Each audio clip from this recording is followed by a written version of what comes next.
책에서 여유를 담다. 책담. 책담에서 읽어드릴 이번 책은 쉽고 단순하게 나를 바꾸는 사람들의 비밀, 최고의 변화는 어떻게 만들어지는가 입니다. 지은이 벤저민 하디, 옮기니 김미정, 출판사 비즈니스 북스. 구독과 좋아요도 부탁드립니다. 성격 검사가 내 인생을 망칠 뻔했다. 내가 세상에서 가장 사랑하는 여성이며 함께 5아이를 키우고 있는 아내는 하마터면 나와 결혼하지 않을 뻔했다. 그 이유는 어이없게도 성격 검사 때문이었다. 대학 시절 컬러 코드 성격 검사가 크게 유행했는데 이 검사는 사람을 레드, 블루, 화이트, 옐로우 4가지 색깔로 나누어 설명한다. 레드는 야망과 자기 이익을 추구하는 야심가 유형이다. 블루는 감정 중심적이고 관계를 중시하는 유형이며 화이트는 자기 성찰적이고 종종 수동적인 유형이다. 마지막으로 옐로우는 즐거움을 추구하고 파티를 즐기는 유형이다. 로렌은 레드 유형이었다. 그래서 그녀의 가족은 내가 화이트 유형임을 알게 됐을 때 걱정이 이만저만이 아니었다. 로렌의 전 남편은 자기밖에 모르는 폭력적인 남자였고 그녀처럼 레드 유형이었다고 했다.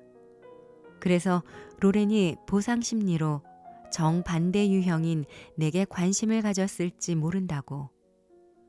이전 결혼의 트라우마를 피하려고 지나치게 조심하는 것 같다고 그녀의 부모는 생각했다. 성격 검사를 믿는 많은 사람처럼 로렌의 가족도 컬러 코드 검사를 신뢰했다. 그들은 컬러 코드 검사라는 렌즈를 통해 수많은 사람을 겨우 4가지 유형 중 하나로 봤다. 이 친구가 화이트고 로렌이 레드라면 로렌이 그를 막대할 거야. 그 애에게는 화이트가 아닌 진짜 남자가 필요해. 그들은 진심으로 걱정했다. 놀랍게도 로렌 역시 똑같은 의구심을 가지고 있었다. 레드 유형과 화이트 유형이 정말 어울릴 수 있을까? 화이트 유형은 직장에서 좀처럼 승진을 못한다던데. 그들은 사람들의 눈에 만만해 보인다지? 게다가 몽상가라서 장기적인 목표를 유지해 나가지 못한다던데. 다행히도 로렌은 내게 기회를 주었다. 나를 더 알게 되고 얼마간 함께 지낸 후에도 좋은 관계가 유지되자 화이트 유형에 대한 자신의 편견과 부모님의 염려를 떨치고 나를 믿어보기로 했다. 이후 5아이와 함께 행복한 결혼 생활을 하면서 둘이 합쳐 14년간 공식 심리학 교육을 받은 지금 로렌과 나는 그때 일을 떠올리면 실수를 금치 못한다. 하지만 성격 검사가 하마터면 우리 둘의 인생을 망칠 뻔했다는 것은 여전히 사실이다. 자신을 알고 싶은 사람들. 성격 검사에서 잘못된 진단을 받거나 그로 인해 부당한 대접을 받는 사람은 나뿐만이 아니다. 아마 당신도 성격 검사라는 유행의 먹잇감이 된 적이 있을 것이다. 컬러 코드 검사 역시 현대 문화를 휩쓴 수많은 대중적 성격 검사의 하나에 불과하다. 다른 주요 검사로는 마이어스 브릭스 성격 유형 검사, DISC 검사, 윈슬로 인성 검사, 잉크 반전 검사 등이 있다. 이 외에도 수많은 검사가 꼬리에 꼬리를 물고 등장하고 있다. 앞으로도 날마다 수백 개의 성격 검사가 새로 개발될 것이다. 성격에 대한 터무니없는 집착에 2019년 페이스북은 유용하지 않은 성격 퀴즈와 앱들을 금지해야 했다. 8,700만 명 이상이 성격 퀴즈에 답을 얻는 대가로 개인정보를 제공한 후 취한 조치였다. 성격 검사는 흥미롭고 재미있을 수 있다. 하지만 검사와 더불어 성격이라는 개념은 수많은 사람의 삶을 제한하고 어떤 경우에는 망쳐놓기도 한다. 주류의 관점에서는 나의 성격이 나의 실체이고 진정한 나라고 본다. 그리고 성격은 타고나며 대부분 바꿀 수 없다고 본다. 결국 한 인간으로서 내가 할 일은 숨겨진 성격을 제대로 발견하는 것이며 이를 위해 정보와 경험을 충분히 수집해서 올바른 성격 검사를 찾아야 한다. 나를 이루는 핵심 성격을 발견하고 나면 그 성격을 중심으로 삶 전체를 구축한다. 그렇게 구축한 삶이 나 스스로 선택했을 삶이 아닐 수도 있지만 나는 그렇게 살아가도록 태어났다. 그것이 당신에게 주어진 패다. 그와 다른 삶을 살아가려 한다면 비참하고 고통스러울 뿐 아니라 망상에 빠질지도 모른다. 이런 관점을 관통하는 기본 가정은 우리가 태어날 때부터 그와 같은 사람으로 정해졌으며 이를 바꿀 수 없다는 것이다. 그러나 실제로는 거의 모든 사람이 자신의 성격을 바꾸고 싶어 한다. 일리노이 대학교의 최근 연구에 따르면 90% 이상의 사람들이 자신의 성격에 불만을 느끼며 개선되기를 바란다. 사람들은 대부분 변화를 원하지만 바꿀 수 없다고 믿는다. 유명 심리학 분파들은 성격이 선천적이고 정해져 있어서 변하지 않는다고 주장한다. 이는 심리학자들이 과거에 지나친 강조와 가치를 두기 때문이다. 많은 성격 이론이 과거가 미래의 가장 중요한 예측 변수라고 전제하는데 이를 인과적 결정론이라고 부른다. 즉, 세상의 모든 사건과 존재는 이전의 조건이나 사건에서 비롯된다는 생각이다. 이런 관점에서 보면 우리 인간은 연쇄적으로 쓰러지는 도미노 패들처럼 이전 사건들에 기인한 존재다. 여기서 기인하다 라는 단어는 매우 단정적이다. 뭔가에 영향을 받거나 이끌어가는 게 아니라 정확히 기인하는 것이다. 그렇게 과거가 원인이라면 내가 어떤 사람이고 무엇을 할 수 있는지 선택권이나 가능성은 없다. 대신 어떤 성격이 주어지든 수용할 수밖에 없다. 지금 나라는 사람은 과거의 폐에 밀려 넘어지는 도미노다. 과거를 바꿀 수는 없다. 다만 과거를 통해 내가 진정 어떤 사람인지 그리고 왜 그런 사람인지 발견하고 더 잘 이해할 수 있을 뿐이다. 그래서 사람들은 자신을 발견하거나 찾으려고 한다. 그들은 자신이 누구인지 찾고 있다.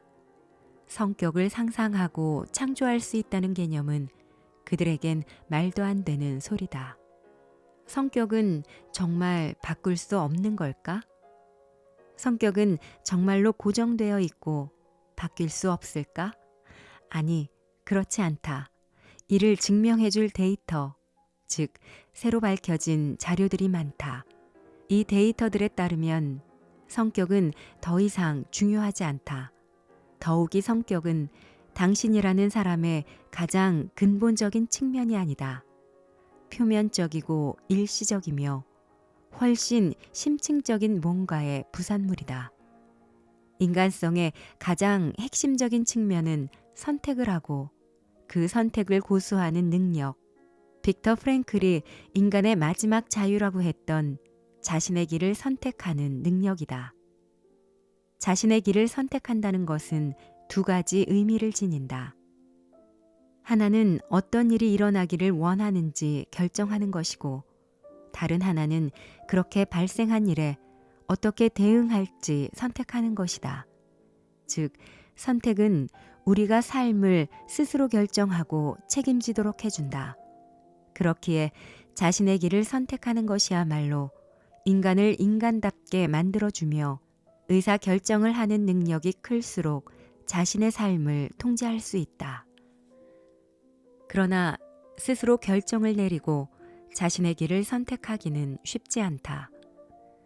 우리의 선택 능력을 제한하고 크게 영향을 미치는 제약들이 존재하기 때문이다.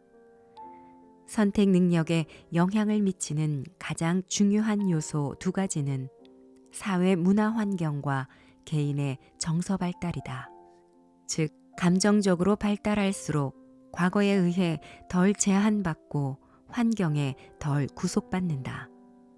고착되는 대신 유연해지며 감정을 회피하거나 억누르는 대신 수용하고 변화한다. 앞으로 당신은 진정으로 원하는 삶을 용감하게 추구할 것이다. 이런 삶이 현재 당신이나 주변 사람에게 얼마나 어려워 보일지 상관하지 않으며 그 과정에서 어떤 감정, 교훈, 어려움을 겪든 훌륭하게 처리할 것이다. 배움과 경험을 통해 한 인간으로 변모해가며 당신을 둘러싼 상황도 바뀔 것이다. 이 순간부터 바보 같은 성격 검사와 성격 유형에 대해서는 잊어도 좋다. 대신에 어떤 사람이고자 하는지, 그러기 위해 어떤 노력을 할지 결정하라. 어떤 사람이 되는가는 선택의 문제이며 그 선택은 오직 당신만 할 수 있다. 조앤 롤링의 해리포터 시리즈에 나오는 현명한 마법사 알버스 덤블도어는 이런 사실을 알고 있었다. 해리가 왜 마법의 분류모자가 자기에게 슬리데린 기숙사라고 가라고 했는지 이유를 물었을 때 덤블도어는 이렇게 말했다. 해리, 우리의 능력보다 훨씬 더 진정한 모습을 보여주는 것은 선택이란다. 해리포터는 그린핀도르 학생이 되도록 태어난 게 아니었다. 그리핀도르 기숙사에 맞는 성격을 타고난 게 아니었다. 그는 그리핀도르 학생이 되겠다는 선택을 했고 그 선택과 그에 따른 경험들이 성격을 형성했다. 덤블도어는 허구의 인물이지만 그의 가르침은 성격의 진실을 알려준다. 나는 내가 선택한 사람이 된다. 아주 솔깃하지만 주변을 보면 스스로 선택해서 현재와 미래의 내가 정해지는 일은 드물다. 우리에겐 그런 선택권이 없다고 믿도록 세뇌된 탓이다. 자신의 길을 선택하는 자유와 책임을 마주하는 일은 이렇게 무섭다. 이 때문에 많은 사람이 해리포터처럼 마법의 분류모자가 운명을 정해주기를 바란다. 수많은 중요한 결정과 잠재력, 정체성을 외적 척도에 맡긴다. 성격 검사에 의지해 그래, 이건 편하지 않아, 내게 맞지 않은가 봐 라고 말할 수 있다면 감정적으로 더 수월하다. 그 검사가 자유와 비전, 창의성을 제한한다고 해도 말이다. 창의성은 위험 부담이 있다. 도중에 실수하고 실패할 확률이 높아 상처받기 쉽고 용기가 필요하다. 창의성과 용기는 결과를 보장하지 못한다. 게다가 창의성은 예측할 수 없어서 처음에 예상하지 못했던 지점에 이를 수도 있다. 그렇다 보니 사람들이 나이가 들수록 창의성이 떨어진다고 생각하는 것도 당연하다. 나이가 들면 안정적이고 예측 가능한 상황을 바라기 때문이다. 새로운 경험에 따르는 위험에 맞서기보다는 무엇을 할 수 있고 할 수 없는지 지시받는 걸 더 선호하는 것도 그렇다. 그러나 어떤 사람이 되고 어떤 삶을 살지 결정할 때 우리는 진정으로 원하는 것을 전부 가질 수 있다. 아웃라이어가 될 수 있다. 다른 사람들뿐만 아니라 당신도 깜짝 놀란 경험을 할 수 있다. 정말 이런 일이 내게 일어나고 있는 거야? 이런 말을 자주 할 것이다. 그렇다. 그런 일이 정말 일어난다. 아웃라이어들의 공통점. 이 책을 읽은 뒤 당신은 앞으로 나아가며 대담하고 의도적으로 행동할 것이다. 자신을 과거로 제한하지 않으며 마음속으로 그려보고 구현하는 능력이 점점 향상된다. 주변에도 수동적으로 살아가지 않고 삶을 창조하고 설계하며 살아가는 사람들이 점점 많아진다.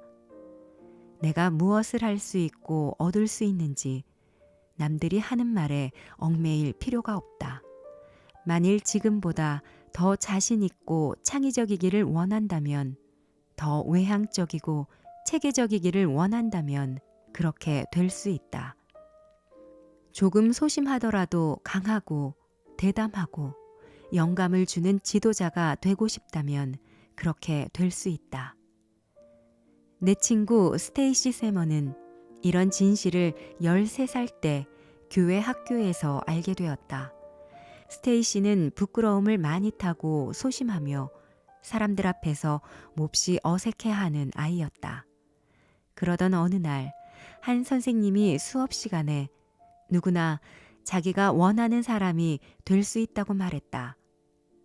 존경하는 사람들의 특성을 얼마든지 내 것으로 만들 수 있다고 말이다. 이 말은 스테이시의 마음을 파고들었고 그 순간부터 그녀는 사람들 앞에서 수줍어하기를 그만두었다. 더 이상 사람들이 모인 자리에서 부모님 뒤로 숨지 않았다. 누군가가 질문해 올 때 주의를 끌지 않으려고 어색하게 하품도 하지 않았다. 이후 20여 년 동안 그녀는 계속해서 자신을 개발하고 다른 사람들에게 배우고 성장하려고 노력했다. 이제는 30대 중반임에도 여전히 성장하고 배우며 자신이 원하는 성격을 만들어 나가려고 한다. 스테이시는 더 이상 수줍음 많은 소녀가 아니다. 자신감이 넘치고 자기 의사가 확실한 사람이 되었다. 그것이 성격의 진실이다. 성격은 타고난 것이 아니라 훈련되는 것이다. 성격은 변화할 수 있고 정말로 변화한다. 성격은 선택하고 설계할 수 있으며 그래야만 한다. 자신의 길을 선택하는 것은 우리 인생의 주된 목적이다. 그러나 선택에는 결과가 따르기 때문에 선택에 대한 두려움이 있다. 그래서 사람들은 결정하기를 피하고 자신의 길을 선택하지 않으며 성장과 학습, 변화를 이루지 못한다. 인생에서 대단한 일을 이뤄낸 사람들은 어떻게 했던 걸까?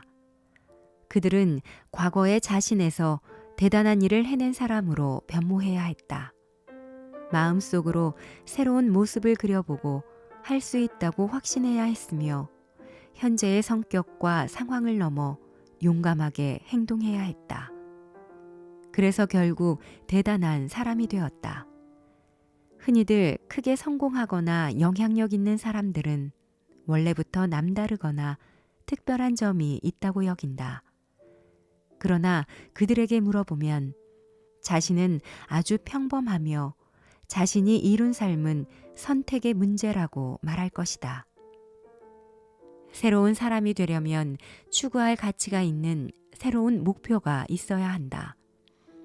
목표는 새로운 자질과 기술을 개발하고 변혁적 경험을 선택하게 하는 이유다. 의미 있는 목표 없이는 변화하려는 시도가 의미 없으며 계속해서 앞으로 나아가려는 의지도 떨어진다. 그래서 결국에는 실패한다. 일론 머스크는 어떻게 최고가 되었나? 인생이 변화한 사람들에게 특별한 점이 있다면 미래에 대한 관점밖에 없다. 그들은 과거로부터 규정되기를 거부한다. 그들은 더 의미 있는 비전에 불을 지피기를 멈추는 법이 없다. 날마다 믿음과 희망을 유지하고 많은 실패와 고통이 따를 그 방향으로 용감하게 발걸음을 내디딘다. 한 걸음 나아갈 때마다 자신감은 커지고 정체성은 더 유연해지며 과거에 덜 구속받는다. 나는 내 인생 이야기의 내레이터다. 과거로 규정될 필요가 없다. 과거의 정체성이나 결과가 무엇이었는지는 중요하지 않다. 과거는 미래의 서막이다. 윌리엄 셰익스피어의 템페스트에 나온 대사다. 권력에 굶주리고 교활한 인물 안토니오는 이전에 발생한 모든 일, 즉 과거 때문에 세바스찬과 자신이 지금 살인을 했다고 주장한다. 그들에게는 선택의 여지가 없었던 듯하다. 그들은 행위의 주체가 아니라 도미노 조각이었다. 사람들은 과거를 핑계로 성장을 막는 습관과 태도에서 벗어나지 못한다. 또한 세바스찬처럼 실수를 반복하는 근거로 과거를 들먹인다.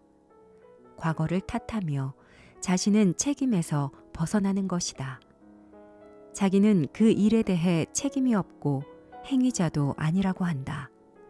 그러나 이 책에서 거듭 발견했지만 당신의 과거는 서막이 아니다. 과거는 당신이라는 사람을 규정하는 특징이 아니며 당신은 과거에 기인한 존재가 아니다. 성격은 영구적이지 않다. 세계적으로 성공한 사람들은 정체성과 내적 이야기의 토대를 과거가 아니라 미래에 둔다. 일론 머스크는 화성에서 인생을 마감하고 싶다는 이야기를 자주 한다. 물론 인간의 화성 여행은 아직 가능하지 않다. 그렇지만 그는 화성에서 죽는 자신의 미래에 대해 말한다. 그것이 그의 정체성과 행동, 결정을 형성하는 목적이다. 당신이 어떻게 생각하든 머스크는 앞으로 걸어갈 방향에 집중한다. 이는 과거가 아니라 미래를 향한다. 그의 관심과 에너지, 이야기는 그가 창조할 미래에 기반을 두고 있다. 머스크는 페이팔 시절에 대해서도 이야기하지 않는다. 그는 이전에 했거나 실패했던 일로 규정하기를 원하지 않는다.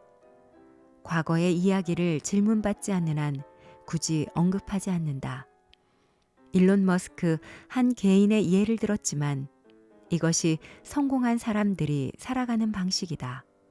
그들은 과거의 반복이 아닌 목표를 지향함으로써 자신이 되고 싶은 사람이 된다. 과거의 자신을 영속화하는 것이 아니라 미래의 자신을 소환해 용감하게 행동한다. 이 책은 예전에 어떤 사람이었든 간에 앞으로 원하는 사람이 되는 법을 알려주고자 한다. 사람들이 불건전한 패턴에 갇힌 이유에 대해 원하는 것을 적극적으로 선택하고 이를 자신의 삶으로 만들 과학적이고 실행 가능한 전략을 제공한다. 로버트 피어시그는 선과 모터사이클 관리술에서 기술이 충분하다면 강철을 원하는 모양으로 만들 수 있지만 기술이 충분하지 않으면 절대 원하는 모양으로 만들 수 없다 라고 했다. 앞으로 이 책을 통해 성격이 어떻게 만들어지는지, 어떻게 스스로 나를 만들어갈 수 있는지 배울 것이다. 나라는 사람의 건축가이자 대장장이가 되어 어떤 사람이 되겠다고 결정하든 간에 실제로 그렇게 단련해 나갈 것이다. 이 책은 어떤 정체성이나 패턴에 갇히지 않는 과학적 지식과 전략을 제공한다. 이는 아주 직접적이고 간단하며 효과적인 변화와 성장의 길을 알려준다. 낙관적인 태도만이 더 큰 미래를 결정하고 창조하는 것은 아니다. 그동안 회피했던 불편한 진실을 마주하고 자신의 삶의 주인의식을 가져야 한다. 지금 내 꿈을 실현하지 못하게 막는 것은 내가 묻어둔 트라우마다. 그 트라우마가 나를 과거에 가두고 자신감과 상상력을 잠식하고 있다. 물론 트라우마는 삶을 바꿔놓는 중대한 사건에서 생기기도 한다. 그러나 더 많은 경우 사소한 사건과 대화들로 트라우마가 생기고 이는 내가 어떤 사람이며 무엇을 할 수 있는지에 대한 시각을 제한하고 고정 마인드셋을 만들어낸다. 이제 더 이상 무시할 수 없다. 반드시 해결해야 한다. 더구나 사회적 환경은 내가 더 나은 존재가 되도록 독려하기보다는 현재 또는 과거에 기반한 나의 정체성을 지지한다. 나는 나 자신을 책임져야 한다. 삶의 기반을 성격 검사나 다른 외적 척도에 두는 건 아주 단순하고 게으른 패턴이다. 물론 성장기에는 지도와 지시를 받는 게 도움이 되지만 성숙이란 기본적으로 스스로 결정하는 태도다. 의미 있는 목적을 정하고 그 목적을 통해 자신과 다른 사람들을 성장시켜야 한다. 만약 성격 검사를 진지하게 생각한다면 이미 선택 능력을 상실한 것이다. 즉, 과거와 미래에 대한 책임을 스스로가 아닌 다른 요소에 전가하고 변화를 추구하지 않으며 잠재력을 외면한 것이다. 왜 삶을 향상시키기 위해 할 수 있는 일에 집중하지 않고 장애나 제약이 있는지 알아내려고 하는가? 왜 자신을 개선하지 않고 그냥 진짜 자기 모습을 받아들이기로 하는가? 당신은 그 모두가 말도 안 되는 행동임을 알고 있다. 마음속 깊은 곳에서는 더 많은 것을 원하고 있다. 아마도 당신의 삶이 변화할 수 있다고 믿고 싶을 것이다. 때론 아주 급진적인 변화까지. 그런데 그럴 수 있다는 희망을 포기했다. 하지만 정말로 신중하게 효과적으로 삶을 바꾸고 싶다면 이 책을 끝까지 읽기 바란다. 인생의 나락에서 빠져나와 이룬 것들. 아내와 만날 때 내게 불리했던 요소는 성격 검사만이 아니었다. 아내와 가장 친한 친구의 남편이 내 고등학교 동창이었는데 그가 나와 사귀지 말라고 아내에게 충고했던 것이다. 여기에는 그럴 만한 이유가 있었다. 고등학생 때 나는 데이트나 결혼 상대로 권할 만한 사람이 아니었다. 하지만 이후에 나는 결코 고등학교 때와 똑같지 않았다. 고등학교 시절 나는 심한 정신적 충격으로 혼란에 빠진 청소년이었다. 11살 때 부모님이 이혼했고 아버지는 이혼의 고통으로 마약 중독자가 됐다. 몇 년 동안 아버지의 집은 마약 중독자들이 우글거리는 음침하고 낯선 공간이었다. 남동생들과 나는 너무 불안정하고 불건전해진 그 집에서는 더는 있을 수 없었다. 고등학교 2학년이 된 해에 나는 동생들과 어머니와 함께 살게 됐다. 어머니는 우리를 깊이 사랑했지만 이모와 함께 회사를 운영하고 다른 가족들을 부양하기에 바빴다. 나는 삼형제 중 맏이었는데 우리 셋의 생활은 체계가 없고 불안정했다. 주변에 어떤 것도 확실하거나 안정적이지 않아 마치 모래 위에 서 있는 기분이었다. 자연스럽게 나처럼 혼란을 겪고 있는 아이들이 주위에 모여들기 시작했다. 나쁜 아이들은 아니었지만 우리는 종종 다른 아이들을 괴롭혔고 소소한 말썽도 자주 일으켰다. 우리에게는 기본적인 생활이란 게 전혀 없었다. 온종일 온라인 게임을 하고 스케이트보드와 스노보드를 탔으며 생산적인 일이라고는 아무것도 하지 않았다. 급기야 나는 수업을 너무 많이 빠진 탓에 학교 운동장에 나무를 심고 사회 봉사를 해서 출석 일수를 채우고서야 간신히 고등학교를 졸업할 수 있었다. 고등학교를 졸업한 이듬해에는 사촌의 집에 얹혀 살며 무의도식했다. 직업도 없었고 전문대학도 2주 만에 중퇴했다. 대학 생활은 내가 감당하기엔 너무 벅찼다. 나는 성실하지 못했고 미래에 대한 비전도 없었으며 수업을 이해하지도 못했다. 오로지 게임만이 유일한 탈출구였다. 20살 무렵 고향을 떠나 선교 활동을 떠나기로 했다. 나는 삶을 흘려보내는데 진저리가 났고 새로운 출발을 하고 싶었다. 그리고 2년간의 선교 활동은 모든 것을 바꿔놓았다. 나는 향상된 역량과 미래에 대한 강력한 비전을 지닌 완전히 다른 사람이 되어 돌아왔다. 선교 활동을 하면서 태어나 처음으로 내가 원하는 사람이 될 수 있겠다고 느꼈다. 더 이상 과거나 환경의 제약을 받지 않았다. 나의 목적은 단 한 가지였고 이 목적을 통해 새로운 행동과 추진력을 얻어 새로운 정체성을 형성할 수 있었다. 선교 활동을 시작한 첫날, 나는 사람들의 본보기가 되고 훌륭한 리더십을 지닌 선교사가 되겠다고 약속했다. 나 자신을 새롭게 창조할 완벽한 기회였다. 그리고 정확히 그렇게 했다. 나는 트라우마를 처리하고 변형시키는 법을 배웠다. 100권 이상 책을 읽고 일기를 썼으며 나를 격려해준 친구들 및 리더들과 나의 아픈 과거에 대해 진솔한 대화를 나눴다. 특히 다른 사람들이 삶을 개선하도록 봉사하고 도와주면서 내 과거를 돌아보는 법을 배웠다. 그러면서 세상과 삶 전반을 바라보는 방식이 완전히 바뀌었다. 우리의 삶이 얼마나 유한한지, 내가 세상으로부터 얼마나 과보호를 받고 있었는지 이해하게 됐다. 이런 사실들이 나를 각성시켰다. 고향으로 돌아왔을 때 나는 내가 얼마나 많이 변했는지 알고 있었지만 친구와 가족들은 그 변화를 이해하지 못했다. 나는 고등학교 친구들과는 다른 대학에 진학하기로 했다. 내 이야기를 아는 사람이 없는 곳으로, 예전의 나를 모르는 사람들 속으로 가고 싶었기 때문이다. 나는 3년 만에 대학을 졸업했고 꿈에 그리던 여성과 결혼을 했다.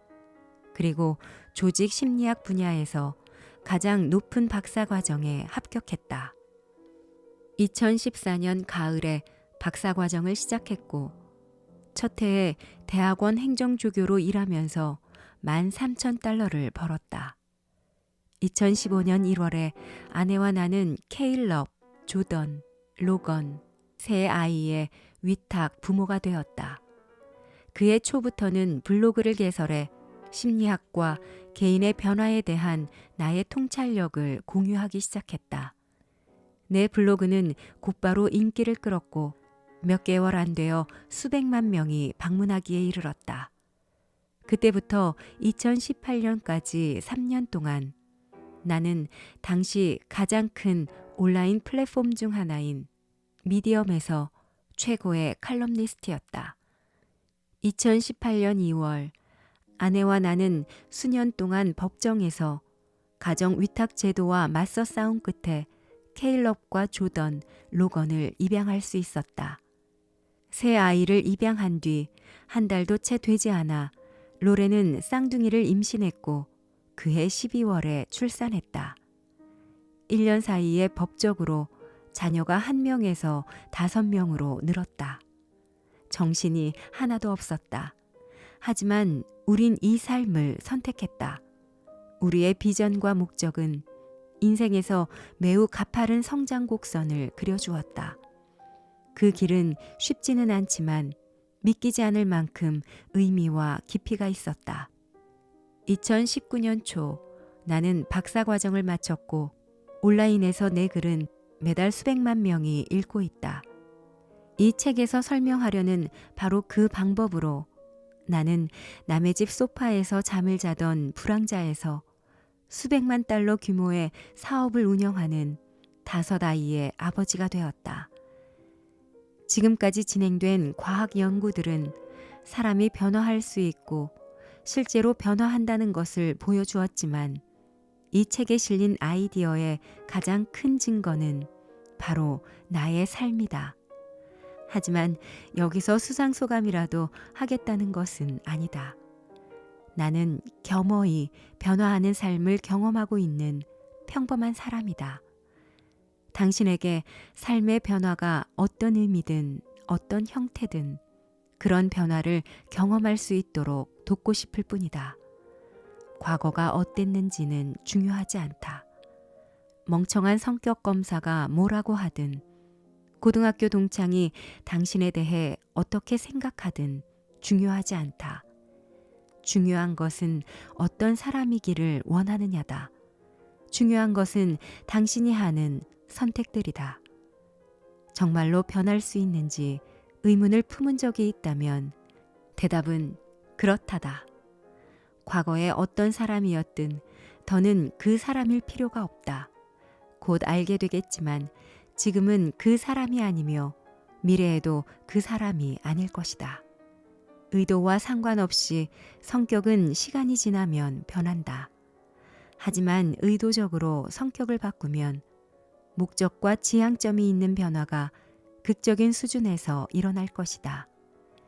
배우 릴리 톰린이 자신의 인생과 경력을 되돌아보며 나는 항상 대단한 인물이 되고 싶었지만 좀 더 구체적이었어야 했음을 이제야 깨달았다 라고 말했던 대로다. 당신은 누군가가 될 것이다. 그것만큼은 확실하다. 문제는 이것이다. 어떤 사람이 될 것인가? 그리고 그 과정에서 얼마나 구체적이고 의도적일 것인가? 비전이 구체적일수록 경로는 더 분명해지고 동기는 더 강해진다. 목적을 선택한 다음에는 그 목적에 영혼을 전부 바치게 되고 머지않아 변화하게 된다. 어떤 사람이 될지 결정하는 것은 당신이다. 성격 검사도 아니고 과거도 아니다. 당신은 어떤 사람이기를 선택할 것인가? 이 책은 전략적으로 의도하고 선택한 사람이 될 수 있는 가장 효과적인 방법을 보여준다. 내가 할 일을 다 했다면 당신은 이 책을 읽는 동안 많은 감정을 경험할 것이다. 감정은 변화와 변혁의 통로다. 만약 이 책을 읽고 거부감이 든다면 용기를 내도록 하라. 곧 당신이 어떤 사람인지 진실을 대면할 것이다. 당신이라는 사람이 어떻게 만들어지는지에 관한 진실을 알 준비가 되었는가? 안전띠를 매도록 하라. 한 번도 들어보지 못했던 사실을 들을 것이다. 당신의 삶을 송두리째 바꿀 수 있는 진실을.